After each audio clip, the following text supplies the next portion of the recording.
Hey, free-to-play gang, welcome back to another video. So for today, let's take a look at should you summon for Ife and Brewster or who should you pick, right? So the thing is, you can actually select who you want to designate for your SSM spin. So you can click on Ife and designate her, you can click on Brewster and designate her. I'm not sure how this works after you summon one of them. Do you get to choose again? I am not actually very sure. But let's take a look at Ife and Brewster and just figure out for ourselves whether are they worth pulling. So here are Ife's skills. We will talk a little bit more about her stats later on. So, Tail Whip. Attacks one enemy, deals 80% attack damage, poisons the enemy for 2 turns, and if the enemy is debuffed, you cast Tail Whip again. So if you poison the enemy, you will then poison him again. Next we have Gust, so attacks all enemies, deals 85% attack damage, inflicts speed down on them for 2 turns with a 60% chance of inflicting stun for 1 turn. This is not bad as a control skill, especially since it has a really low cooldown of just 3 turns. Next up, Sludge Bomb, attacks all enemies 3 times, each hit deals 36% attack damage, inflicts poison and attack down for 2 turns. So the cooldown is okay with 4 turns over here. So she's definitely going to be very powerful for Dark Starlord or DSL, so she is going to be one of the better choices out there, but you will need to invest quite a few skill ups just to make her useful,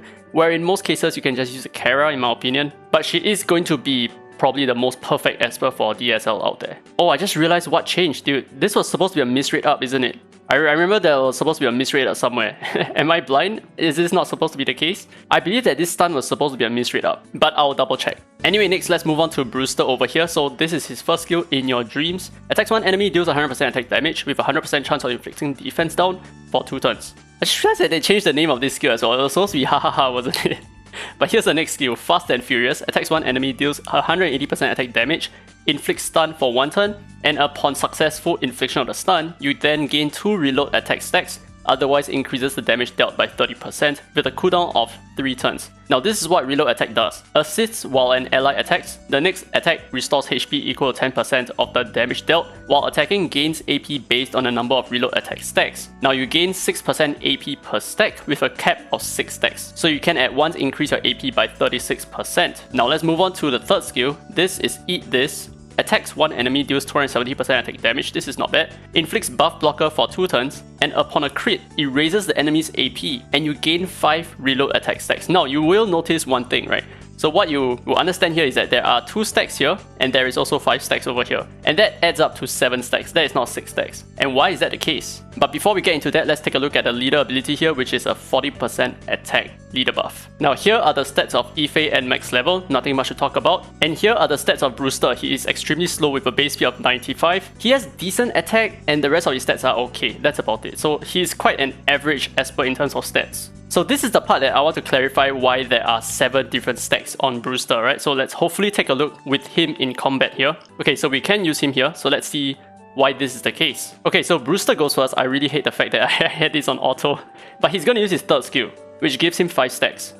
So what you notice is when one of my allies take a turn here, right, when Sender takes a turn, now we have 5 stacks, and when we use our attacking skill, we will then reduce 1 stack, and therefore our stacks are actually limited. So it does increase and go down and increase and go down. And that's why there is a total of 7 stacks here if you add up the third skill and the second skill. That's just one way for you to replenish more stacks. So all in all, what am I going to do? I am personally thinking of probably just skipping this entire banner. I don't think that these 2 Espers excite me that much. This is not the same for you. If you really want to summon, go ahead and summon. I feel like these Espers have their own merits, but I just don't feel like they fulfill any criteria that I have right now in terms of being an extremely powerful Esper. Something like what Gaius was when he dropped. He is an incredible Esper, and I'm trying to look for something like that to waste my currency on, right? But that's just me. Let me know down in the comments if you are summoning them or not, and I'm very curious to know what you guys think as well. But with that said, that's the end of this video. Hope you guys enjoyed it. If you did, don't forget to leave a thumbs up. It really helps the channel, and subscribe for more Dislyte content. Now with that said, this has been Derry Free to Play, and as always, I will see you in the next video.